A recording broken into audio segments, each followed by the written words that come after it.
béni soit le Seigneur Jésus. Amen. On va ensemble ouvrir la parole de Dieu.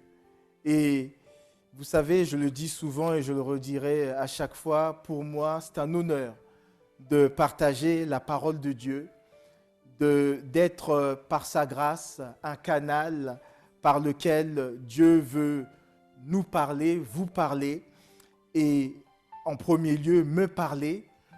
Et vraiment, ce matin, c'est avec, je dirais, tout l'honneur que Dieu m'accorde, que je veux pouvoir m'exprimer vraiment pour vous parler de sa part, en lui rendant grâce et en sachant que, eh bien, voilà, nous sommes tous des serviteurs inutiles, entre guillemets, parce que sans le Seigneur, parce que le Seigneur est capable de faire son œuvre en réalité sans que nous puissions être obligés d'y prendre part. Mais il a voulu que nous puissions prendre part à son œuvre. Il a voulu nous utiliser les uns les autres et je lui rends grâce, voilà, de l'honneur, de la grâce qu'il me fait de pouvoir parler de sa part. On se sent toujours limité, humble, parce qu'on n'a pas en nous-mêmes les ressources, la prétention de pouvoir par nous-mêmes apporter une parole qui vient de Dieu. Mais le Seigneur veut agir ce matin et je le bénis. On va ensemble ouvrir la parole de Dieu dans le livre de Colossiens au chapitre 2. Alors, nous allons lire donc une section de la parole et nous arrêter sur un verset qui va aussi nous donner l'occasion, eh bien, de considérer aussi tout ce que ça implique pour nous, que d'avoir vraiment la conscience, la révélation de ce que Dieu veut justement nous dire à travers ces quelques versets. Colossiens chapitre 2, je lis donc à partir du verset, on va lire à partir du verset 4, on va faire une lecture jusqu'au verset 10. L'apôtre Paul dit, je dis cela afin que personne ne vous trompe par des discours séduisants. Car si je suis absent de corps, je suis avec vous en esprit, voyant avec joie le bon ordre qui règne parmi vous et la fermeté de votre foi en Christ.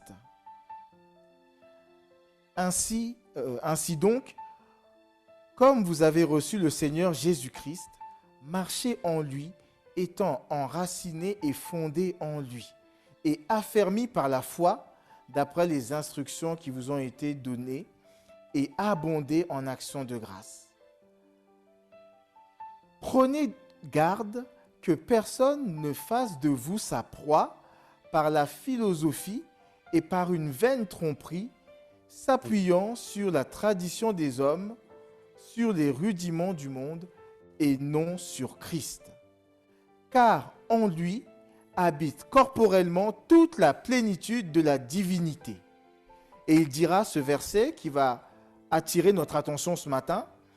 Vous avez tout pleinement en lui, qui est le chef de toute domination et de toute autorité. Vous avez tout pleinement en lui. Et j'ai lu à partir du verset 4, mais si nous avions commencé notre lecture un petit peu auparavant, à partir du verset 3, eh bien, l'apôtre Paul parlait là de Christ comme étant le mystère dans lequel sont cachés tous les trésors de la sagesse et de la science ou de la connaissance selon les traductions que nous avons donc à notre disposition. Christ, pour l'apôtre Paul, eh bien, c'est toute la révélation que Dieu veut nous accorder à chacun d'entre nous. Il dit, nous avons tout pleinement en lui. Et dans le tout, pleinement en lui, j'aimerais vous dire, frères et sœurs, il y a vraiment tout. En Christ, et c'est finalement le cœur même du message de ce matin, mon frère, ma sœur, tu as tout, j'ai tout. Tout ce dont j'ai véritablement besoin. Tout ce dont j'ai véritablement besoin ne se trouve nulle part ailleurs qu'en Christ. Et il y a plusieurs années, je posais cette question lorsque j'intervenais dans une église et je posais la question de la manière suivante en disant « Frères et sœurs, imaginez, parce que je me suis posé la question, face à tous les besoins que nous avons dans ce monde, et nous voyons combien dans ce monde l'argent a une place quand même qui est importante aux yeux donc de beaucoup. Nous savons que, comme dit l'expression, l'argent est un mauvais maître, mais est un bon serviteur. Nous avons besoin d'argent pour vivre, mais nous ne vivons pas pour l'argent. Et je posais cette question en disant, imaginez frères et sœurs que, on vous fasse cette proposition, imaginons d'ailleurs que ce soit réel du coup, parce que sinon ça perd de son intérêt. Si on vous donnait cette proposition, on mettait cela devant vous, de vous donner à l'instant même la plus grande fortune que vous puissiez avoir à disposition. Je vais exagérer le chiffre. Je dirais, si on disait Taram, ou vous mettez votre prénom, eh bien, est-ce que tu préfères avoir 10 milliards d'euros ou alors avoir Christ dans ta vie, tout simplement? Est-ce que tu préfères avoir des milliards tout de suite à disposition, comme ça tu peux faire ce que tu veux, ou bien est-ce que tu préfères avoir Christ? Eh bien, face à une question qui semble un peu caricaturale, où on a envie de donner la bonne réponse, ne serait-ce que parce que, on a quand même une influence chrétienne et on sait qu'il faut dire Christ, mais quelque part, est-ce que vraiment du fond de mon cœur, est-ce que du fond de ton cœur, tu es capable de dire, Seigneur, si j'avais cette proposition devant moi, si vraiment il m'était donné d'avoir ce choix, d'avoir soit une sorte de sécurité matérielle qui est garantie par ce que je vois, par un compte en banque qui est rempli, ou alors de t'avoir toi à mes côtés, qu'est-ce que je choisirais? Qu'est-ce que je choisirais? Je voudrais vous dire, et je le dis humblement, frères et sœurs, ce n'est pas parce que je suis meilleur ou je me crois meilleur que quelqu'un parmi nous. Je crois très honnêtement, après m'être posé sérieusement cette question, que je ferai le choix de Christ. Pas parce que ça fait bien de le dire, et ça fait, je dirais, c'était la réponse attendue quand même à cette question, mais parce que véritablement, j'ai expérimenté, et ma vie entière, je dirais, au quotidien de ma vie, j'expérimente et je prie qu'il en soit ainsi pour chacun d'entre vous, qu'il n'y a rien de meilleur, rien de tel que d'avoir Christ au quotidien à ses côtés. Si j'ai Christ à mes côtés, j'ai tout ce dont j'ai besoin. J'ai vraiment tout ce dont j'ai besoin. Alors, on va en parler, frères et sœurs, ce matin. Et je voudrais continuer donc cette réflexion. Je voudrais continuer en lisant avec vous cet autre verset de la parole que nous trouvons dans l'évangile de Matthieu au chapitre 11.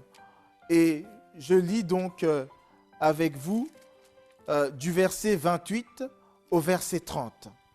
Matthieu chapitre 11, verset 28 au verset 30. Là encore, ce sont des textes qui nous sont bien connus. Et voilà donc ce que Jésus va dire. Il va je l'imagine, comme lancer un appel, un cri à tous ceux et celles qui sont en mesure de l'entendre. Il dira, venez à moi, vous tous qui êtes fatigués et chargés, et je vous donnerai du repos. Prenez mon joug sur vous et recevez mes instructions. Car je suis doux et humble de cœur, et vous trouverez du repos pour vos âmes. Car mon joug est doux et mon fardeau léger. Venez à moi, dit Jésus. Vous avez compris, ce n'est pas venir à un homme, ce n'est pas venir à Taram, c'est venez à Jésus. Venez à moi, nous dit Jésus. Et cet appel qui vient, je dirais tout simplement en complémentarité, c'est l'autre facette de ce « suis-moi ». Eh bien, c'est véritablement l'appel auquel nous devons tous répondre si nous comprenons que nous avons tout pleinement en Jésus-Christ. Jésus ne force personne à venir à lui. Jésus ne nous a jamais, je dirais, tordu le bras. Il ne nous a jamais contraints à quoi que ce soit. Il a révélé et qui il était. Il a révélé le Père à travers sa personne, le cœur du Père. Et il a révélé qu'il est le chemin, la vérité et la vie. Et ce « venez à moi », vous tous qui êtes fatigués et chargés, mes frères et sœurs, j'aimerais que nous puissions comprendre que ce n'est pas simplement un appel qui est un appel, entre guillemets, à la conversion, à venir au Seigneur pour naître de nouveau. Bien sûr que ça commence là, parce que notre relation, notre vie avec Dieu commence par le fait, eh bien, de venir à Jésus. Et à partir de là, oui, il y a l'œuvre de Dieu qui s'opère à travers la nouvelle naissance.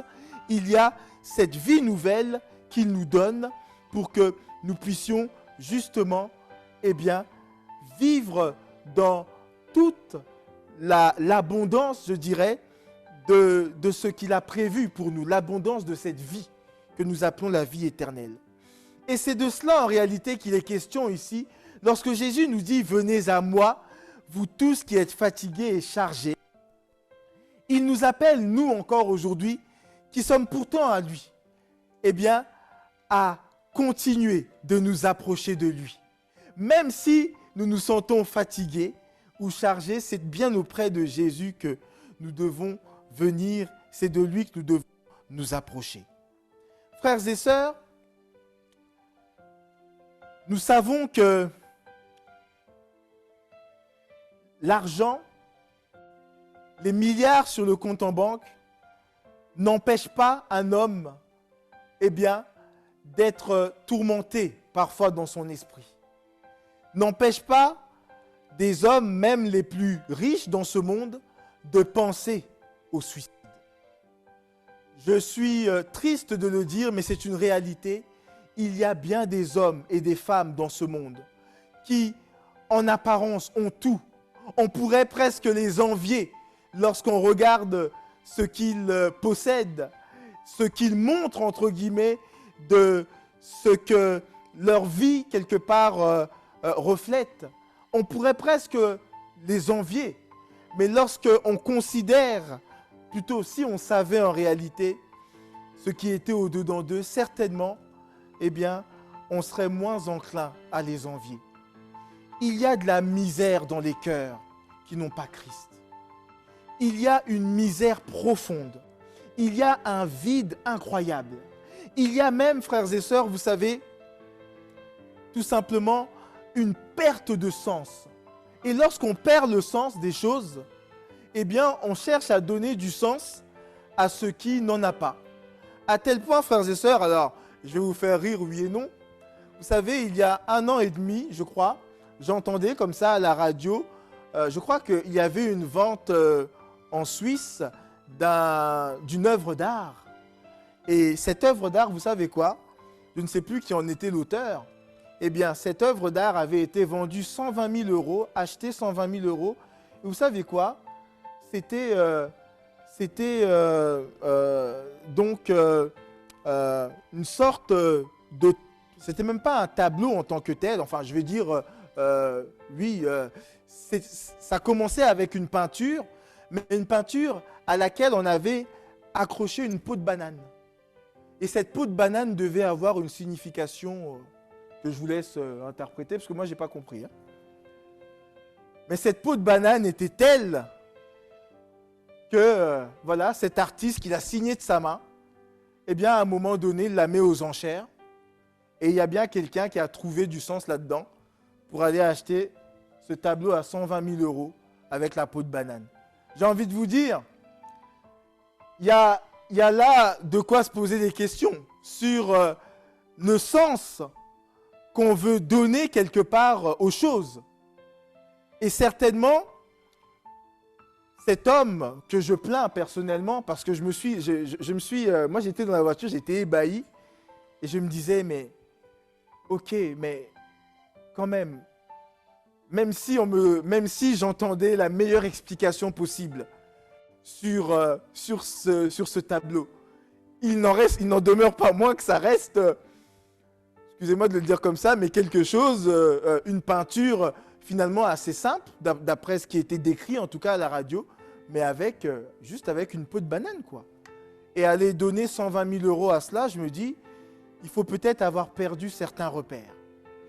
Et je me dis qu'il y a bien des hommes et des femmes qui vivent dans une misère intérieure, dans une perte de sens.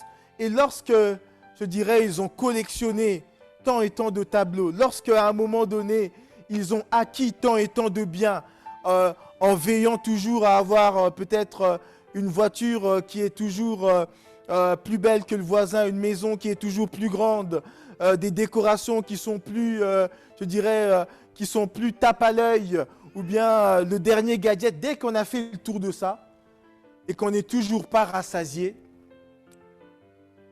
eh bien, quelle tristesse, quel, je dirais simplement, quel vide.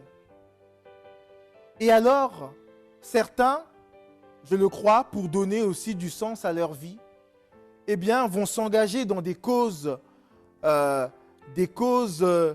qui ne sont pas mauvaises en tant que telles, mais qui parfois sont secondaires par rapport aux véritables enjeux de la vie.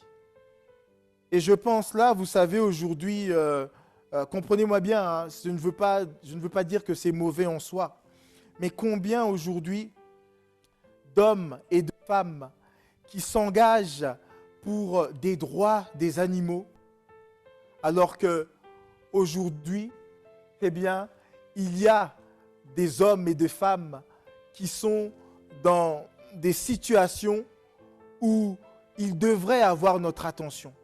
Ils devraient être l'objet de notre compassion.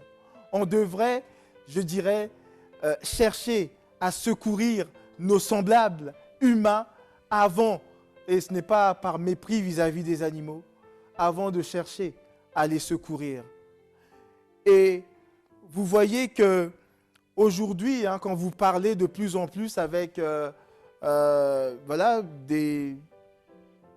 l'entourage, en tout cas dans la société, il n'est pas rare de trouver telle ou telle personne qui dit préférer les animaux aux hommes, qui estime que la vie d'un animal a autant, sinon plus de valeur que celle d'un homme. Voilà.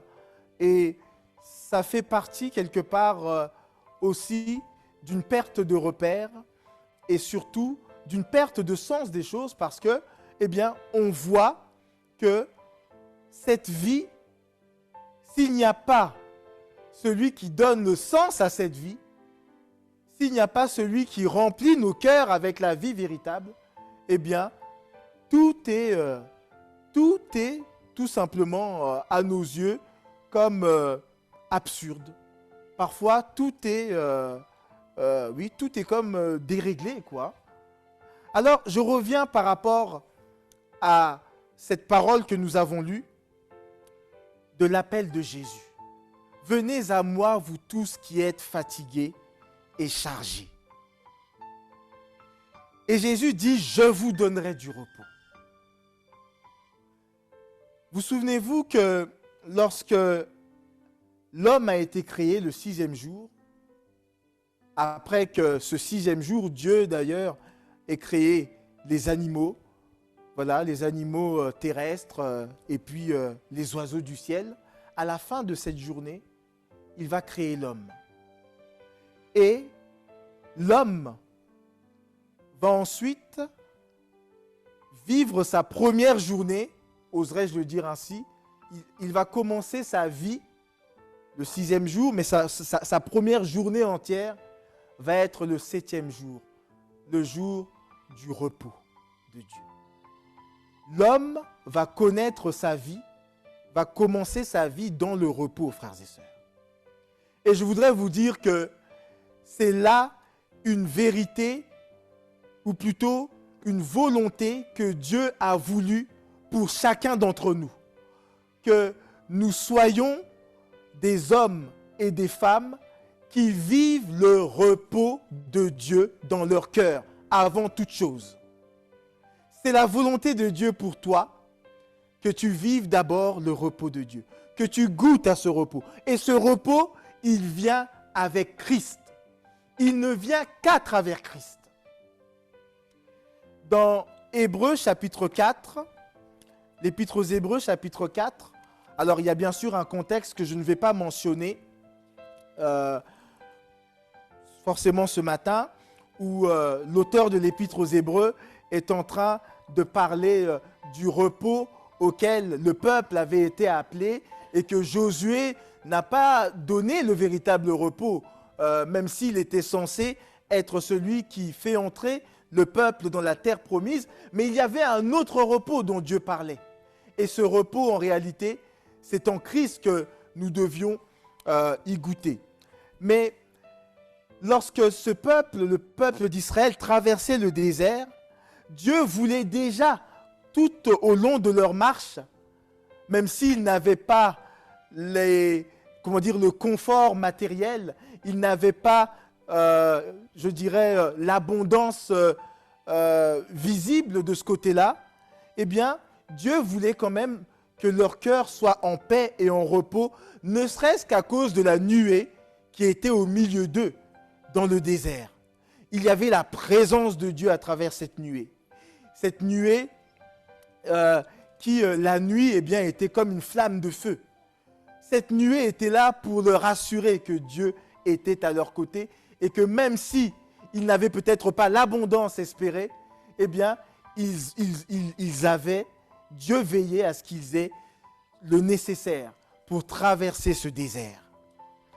Et il nous est dit dans l'Épître aux Hébreux, au chapitre 4, après avoir mentionné cet épisode du désert, « Car cette bonne nouvelle, verset 2, nous a été annoncée aussi bien qu'à eux, à ceux qui ont péri dans le désert.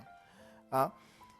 Cette bonne nouvelle nous a été annoncée aussi bien qu'à eux, mais la parole qui leur fut annoncée ne leur servit de rien, parce qu'elle ne trouva pas de la foi chez ceux qui l'entendirent. Pour nous qui avons cru, nous entrons dans le repos. » Et ensuite, voilà. Oui, il est dit, selon qu'il est dit, je jurais dans ma colère, ils n'entreront pas dans mon repos. Ça, c'est pour ceux qui finalement avaient été incrédules dans le désert. Ils n'ont pas pu déjà vivre dans leur traversée le repos que Dieu voulait leur accorder, et ils n'ont pas pu non plus entrer finalement dans ce repos qui est plus parfait et qui pour nous concerne en réalité Christ.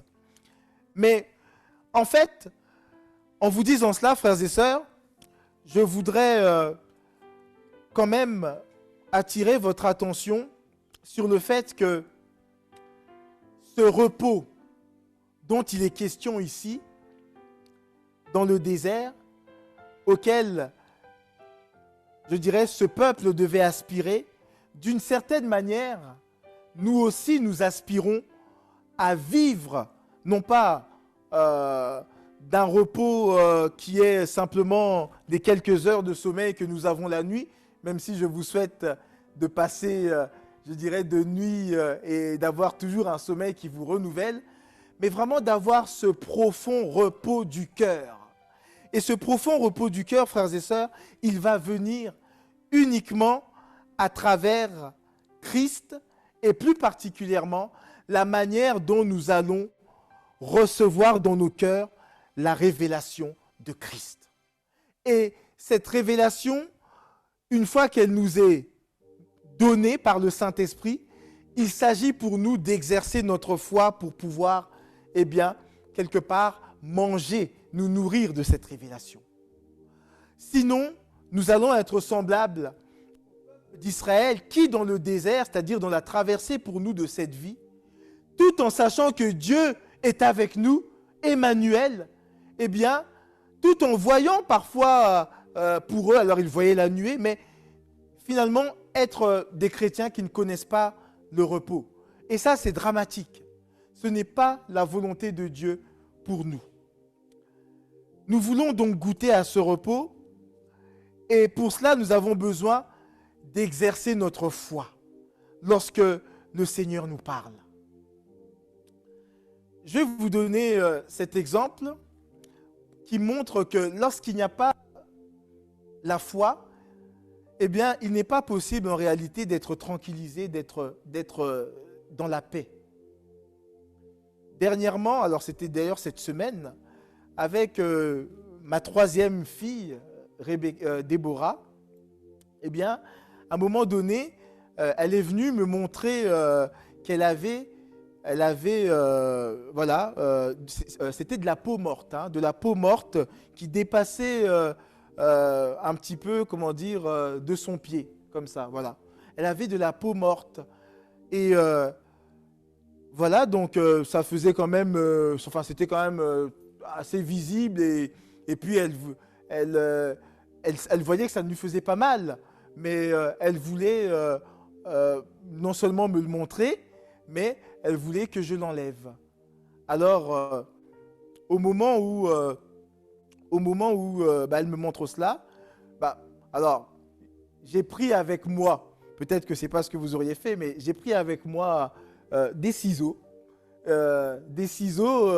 et je me suis approché d'elle, j'ai dit, Déborah, voilà, alors tu bouges pas, je vais juste couper la peau morte. Alors ça lui faisait pas mal, mais quand elle a vu les ciseaux, elle a commencé à crier.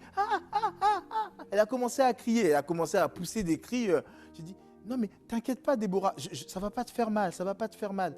Et elle a crié, jusqu'à ce que, alors j'ai usé d'un petit subterfuge, je l'avoue. Voilà. Je lui ai dit, ah bah ça y est, j'ai coupé. Alors elle détournait sa tête, mais elle criait.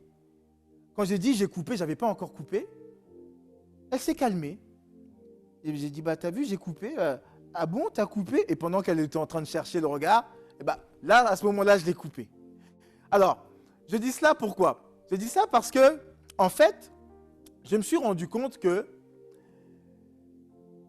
sa crainte, c'est mon interprétation, sa peur venait à la fois des ciseaux, de cet élément extérieur, des ciseaux qu'elle voyait dans ma main, et puis l'appréhension qu'elle avait que ça lui ferait mal, bien que elle sache, je lui disais, je lui donnais une parole, pourtant, elle aurait pu, et c'est ça qui nous intéresse ce matin, elle aurait pu recevoir cette parole d'une certaine façon, avec une certaine confiance, avec une certaine, je dirais une certaine foi, si nous comprenons la chose ainsi, et d'avoir simplement le cœur tranquillisé que ça ne va pas lui faire mal. Et ça ne se serait pas plus mal passé, si je peux dire comme ça. Mais parce qu'elle n'a pas cru d'une certaine façon à ce que je lui disais, et parce que à ce moment-là, son attention était focalisée sur les ciseaux et sur... Eh bien, voilà que elle a commencé à pousser des cris. Alors, j'ai minimisé. Hein. Croyez-moi que c'était des cris qui étaient bien plus forts. Et c'est, comme elle a une voix très aiguë, hein, ça... Voilà. Et au final, eh bien, ça s'est bien passé lorsque je lui ai fait comprendre que c'est déjà fait. Alors, pour nous, frères et sœurs, je crois que le Seigneur, qui veut nous donner du repos, est celui qui nous invite à exercer notre foi dans sa parole lorsqu'il nous dit « Je ne te délaisserai pas, je ne t'abandonnerai jamais, je suis le bon berger. » Le bon berger qui veille sur toi, qui veille sur ses brebis. Lorsque le Seigneur, eh bien, nous parle de ses promesses qu'il garantit. Vous savez, devant Dieu, ces promesses qui pour nous sont un futur, sont regardées par lui comme étant quelque chose du passé. C'est déjà fait. Dieu ne nous mentirait pas s'il nous disait « c'est fait ». C'est fait en réalité. Parce qu'en Jésus, non seulement tout est accompli, vous savez qu'on peut déjà dire que Jésus a remporté la victoire. Non seulement à la croix, mais il a déjà, avant même que l'Antéchrist ne paraisse, nous pouvons dire qu'il a déjà vaincu l'Antéchrist. Et nous n'aurions pas tort de le dire. Même si nous sommes appelés à vivre encore des événements qui sont devant nous par rapport à des difficultés. Nous savons que nous avons des épreuves. Nous avons des combats. Il y a des moments, je dirais, dans ce désert de cette vie, dans cette traversée, qui vraiment sont vraiment difficiles, vraiment pénibles. Mais Dieu veut que nous puissions non seulement recevoir sa parole, sa promesse, mais aussi entrer dans son repos, de savoir que c'est lui qui est maître de toutes choses. C'est lui, notre Dieu, qui déjà a accompli ce que nous allons voir advenir dans les prochaines semaines, les prochains mois, les prochaines années. Parce qu'il est celui qui, justement, a le pouvoir de faire totalement ce qu'il dit sans manquer justement à sa parole. Alors, en vous disant cela, frères et sœurs, et en sachant qu'on est parti ce matin de « nous avons tout pleinement en Christ », j'aimerais que toi comme moi, nous puissions prendre part, nous puissions vraiment prendre notre place dans le repos que Dieu veut nous accorder en Jésus-Christ. J'ai à faire face à des défis. Toi comme moi, nous tous, nous avons au niveau familial, au niveau professionnel, même lorsque nous regardons même à l'avenir de nos enfants, qui ne saurait être inquiet, humainement parlant, quand on voit comment ce monde évolue, quand on voit, je dirais, comment nous sommes tout simplement orientés parfois vers certaines choses que nous devinons être ce qui se met en place pour également tout simplement une autre étape de cette humanité. Et en vous disant cela, je crois, je ne veux pas cacher les choses en disant, vous savez fort bien que ce monde est en train de travailler à mettre en place la venue de cette figure de l'Antéchrist, de ce qu'aujourd'hui plus personne ne cache, même des non-croyants voient bien que nous allons vers un gouvernement mondial qui est en train, je dirais, simplement de se mettre en place avec étapes, en tout cas qui est en train de se mettre en place en plusieurs étapes. Ce n'est pas l'objet de ce matin et on aura, je l'espère, l'occasion d'y revenir. Mais lorsque, en tant que chrétien, on est conscient de ces choses, comment garder le repos? Comment garder la paix? Sinon, en sachant au plus profond de son cœur que tout cela reste sous le contrôle, sous la maîtrise de Christ, de notre Seigneur, de notre Dieu. Et qu'il m'apprête, il me prépare, toi comme moi, il préparera aussi nos enfants. Il fortifiera, il donnera tout ce dont nous avons besoin pour que nous soyons rendus capables de faire face à toute cette pression qui est quelque part déjà ressentie par plusieurs d'entre nous et que nous voyons d'une certaine manière dans notre société, tout simplement. Frères et sœurs, Jésus nous dit, « Venez à moi, vous tous qui êtes fatigués et chargés. » De quoi sommes-nous fatigués? De quoi sommes-nous chargés? Il dit, je vous donnerai du repos, mais il sait que nous sommes, pour plusieurs d'entre nous, parfois fatigués et parfois chargés. Fatigués par peut-être la pression qui est mise sur nous au travail. Fatigués par tout simplement un rythme qui est comme, j'allais dire, un rythme qui ne nous laisse pas le temps comme de respirer par moment.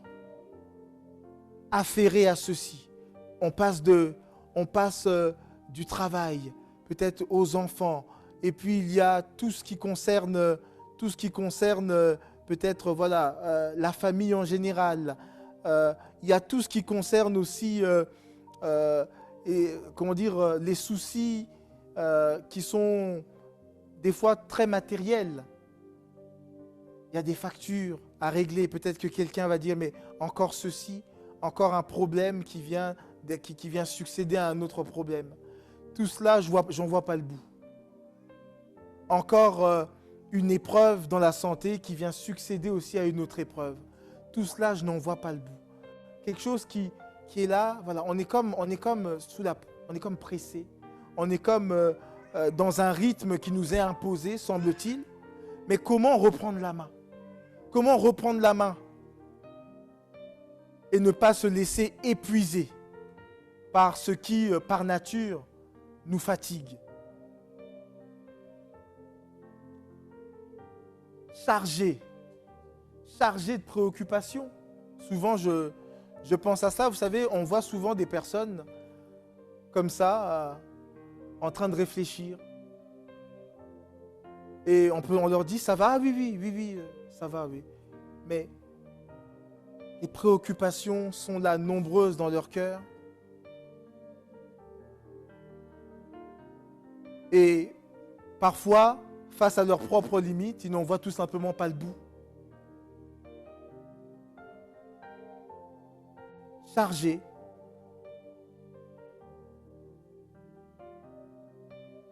Et en même temps, chargés aussi de culpabilité pour certaines personnes.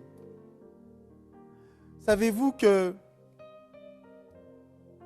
la culpabilité, le péché qui n'est pas pardonné, entraîne une culpabilité qui ne se retire pas comme ça, qui fait comme un poids dans notre cœur, un poids dans notre âme. Parfois aussi, il faut l'avouer, il y a des fausses culpabilités que le diable cherche à pointer du doigt dans notre cœur, à mettre il cherche à nous charger de ces fausses culpabilités, mais ce n'est pas de ça que je parle.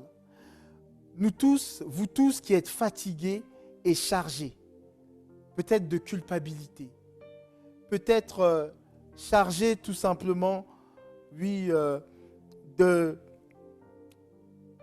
toutes sortes de ressentiments, d'amertume. Eh bien, le Seigneur dit, venez à moi.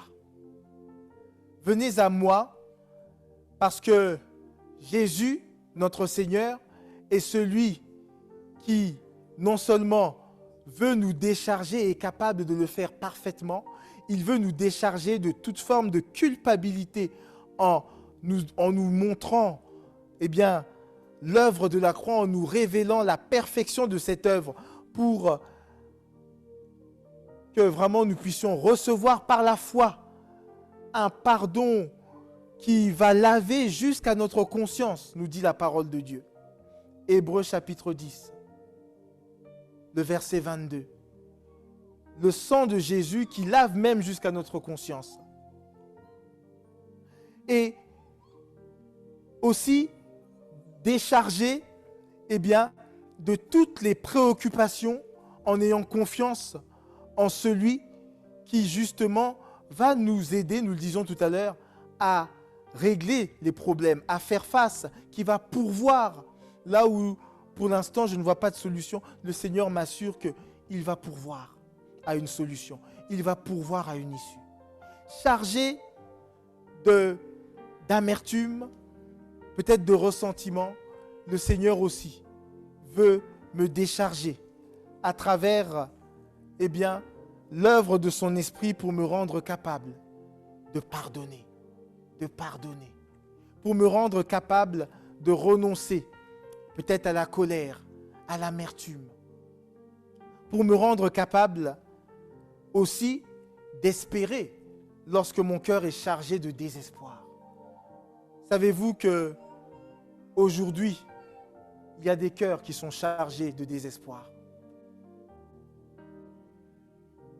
Le Seigneur est celui qui nous décharge parce qu'il suscite une espérance qui ne trompe point, frères et sœurs.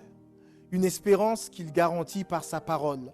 Une espérance qu'il garantit par le fait de dire que, eh bien, celui qui a prononcé pour nous ces paroles est fidèle. Et c'est lui qui le fera. Frères et sœurs, fatigués et chargés, mais Jésus nous dit, c'est moi, je vous donnerai du repos. Et comprenons bien, il le donne. Il le donne sans que nous puissions nous en rendre dignes. Simplement parce que nous sommes venus à lui, parce que nous sommes venus dans la foi. Il le donne comme l'œuvre de sa grâce, de sa faveur. Si je crois, si je veux bien recevoir sa parole par la foi, si je veux bien obéir lorsqu'il dit « Taram », renonce à l'amertume, renonce à la colère, pardonne, eh bien il me décharge, eh bien il va m'enrichir d'une vie qui va être autre. Il va me donner cette vie que j'espère, cette vie abondante qui va être aussi source de repos pour moi. Source de repos parce que c'est beaucoup d'énergie que de haïr quelqu'un. Vous savez combien d'énergie on dépense à détester quelqu'un? À penser toujours à la personne qui nous a fait du mal. On paye des intérêts tous les jours. Comme, c'est comme si on payait des intérêts sur la facture que le diable nous a envoyée. Eh bien non. Avec l'obéissance à la parole de Dieu, Jésus dit prenez mon joug. Et mon joug, c'est quoi? En réalité, voilà, le joug de Jésus, c'est de recevoir la volonté du Père, c'est de recevoir la parole de Dieu. Il dit son joug est doux, est doux. Le joug, vous savez qu'on le mettait sur le cou des animaux pour qu'ils puissent faire le travail, labourer. On attachait je dirais, une paire de bœufs avec le joug. Et alors, ils étaient capables de travailler ensemble. Sauf que lorsque le joug est mal mis, mal adapté, il peut blesser au niveau du cou. Vous voyez? Lorsque ce n'est pas le bon joug, excusez-moi de le dire comme ça, il blesse l'animal plutôt que de lui faire du bien. Et le Seigneur, lui, d'abord, il ne nous prend pas, je dirais, il ne nous traite pas comme des animaux, mais il dit, si vous vous mettez sous mon joug, si vous cheminez avec moi, parce que l'autre personne qui est à côté de ce joug, c'est Jésus, frères et sœurs. Il y a vous, il y a Jésus, vous êtes attelés sous le même joug. Si, eh bien, vous marchez au même pas que Jésus, si toi et moi, nous marchons au même pas que Jésus, eh bien,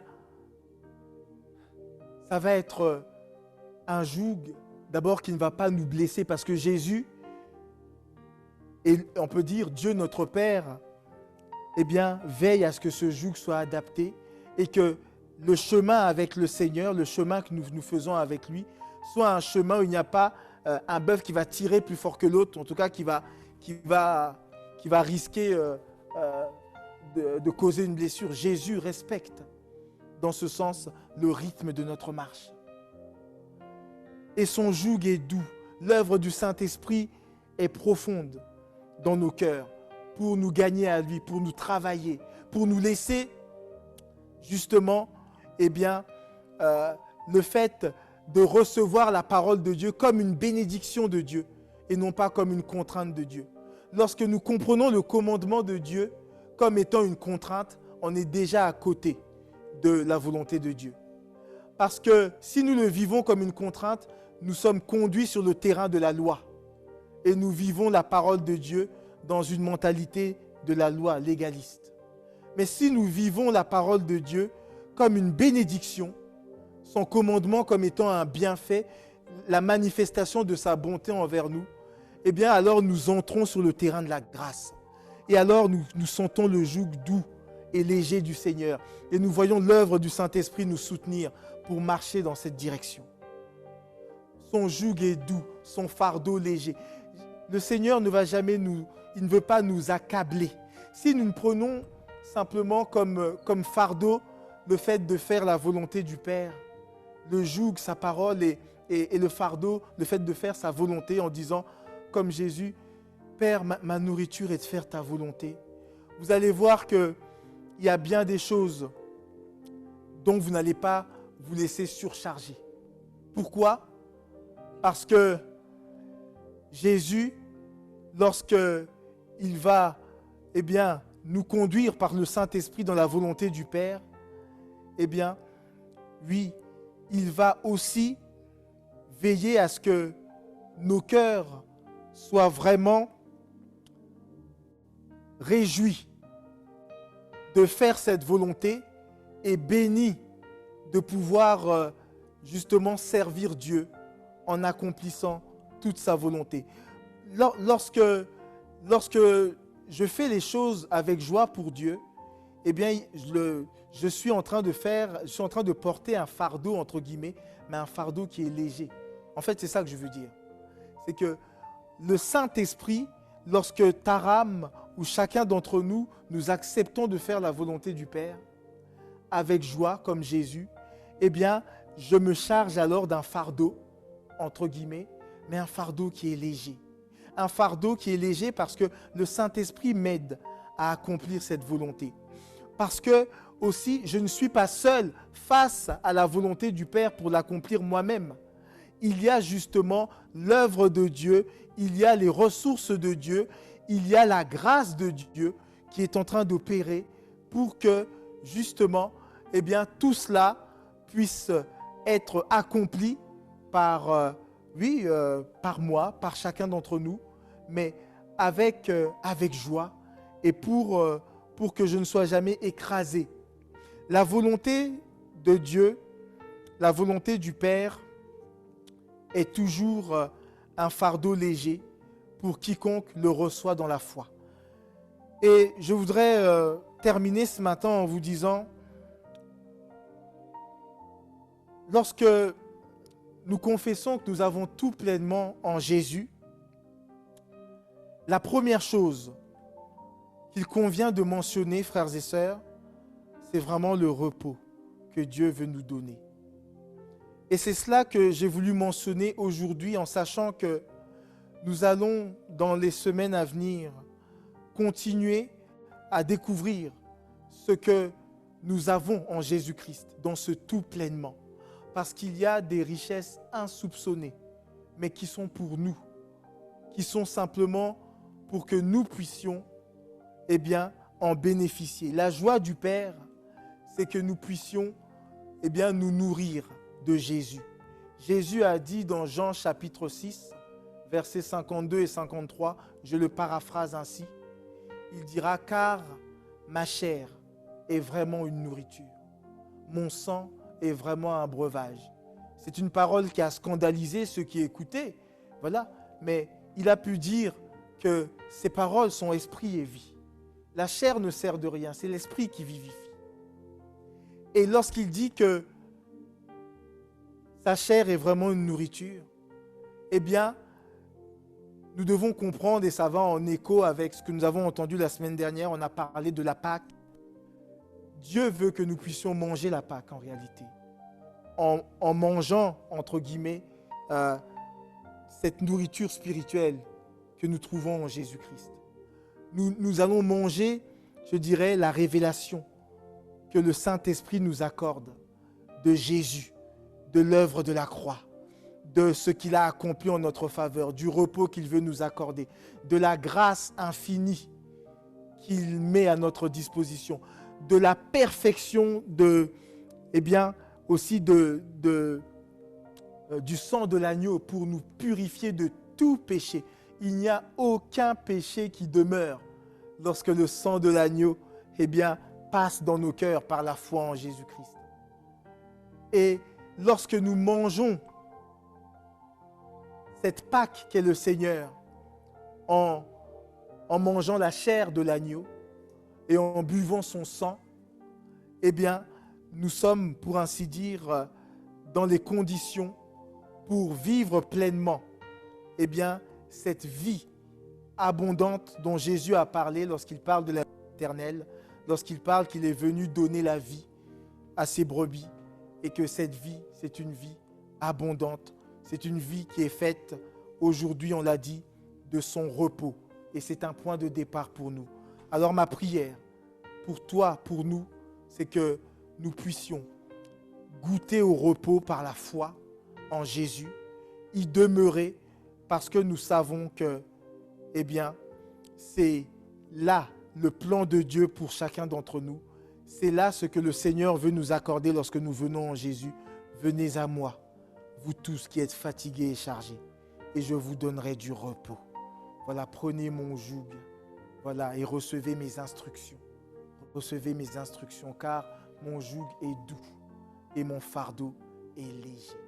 Et nous savons que ces paroles sont vraies et attestées pour celui qui s'approche de Jésus et qui reste dans l'attitude de se décharger et de se laisser renouveler par lui pour que toute fatigue spirituelle, toute lassitude, toute forme de découragement, toute forme d'oppression, toute forme soit ôtée et remplacée par le repos de Dieu en Jésus-Christ.